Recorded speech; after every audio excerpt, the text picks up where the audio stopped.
Hey there friends, in this video I'm going to show you how you can smoothly zoom in and out of your videos in Adobe Premiere Pro. So I've got a video loaded into my timeline here, and what we're going to be messing with today is going to be the effects control panel. If you don't see this, simply go to your window button at the top and make sure your effect controls is enabled. I like to have it here in this window here so that I get to see all the information that I need to see. Going to reset the scale real quick, so it should be at 100, and this should be set to the default. There we go. So to start, let's say I want to zoom in, then I must click on this toggle animation button here, and this will create a keyframe. So this is where the animation will start. Then I'm going to press space to play the video a little bit. And this is where I want the animation to end. So now at the second keyframe, I want to make sure that I've adjusted my scale. So let's say I want to zoom in about that much. So I'm going to move the playhead back and I'm going to press play. And that's what the animation looks like. So by default, it uses a linear curve. So to make it smooth, I'm going to highlight all the keyframes by left clicking on an empty space and right clicking this. And then I'm going to click on Bezier. Now the zoom in is a lot smoother. We can also ease in and ease out.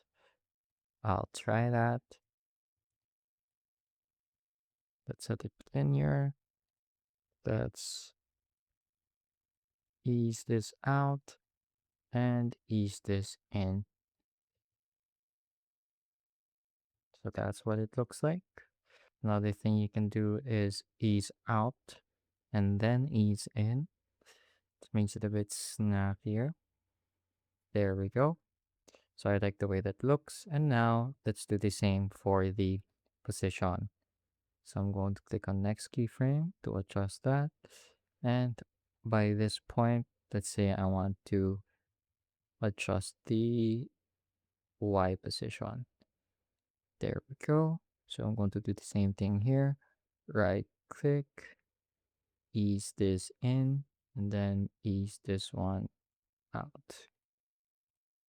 So now it should be a smooth zoom in effect. Let's give it a look. There we go. And it tracks the subject very nicely. So now I want to create the animation where it gets reset. So what I'm going to do is I'm going to create another set of keyframes. And here I can simply click on reset parameter. So this sets the value at the keyframe to be the default. So let's do that and let's give it a watch. So there we go. That's our finished zoom in and zoom out animation. And we did this using keyframes in the effects control panel. So that's it for this video. I hope I was able to teach you something new and something useful. And as always, thank you for watching.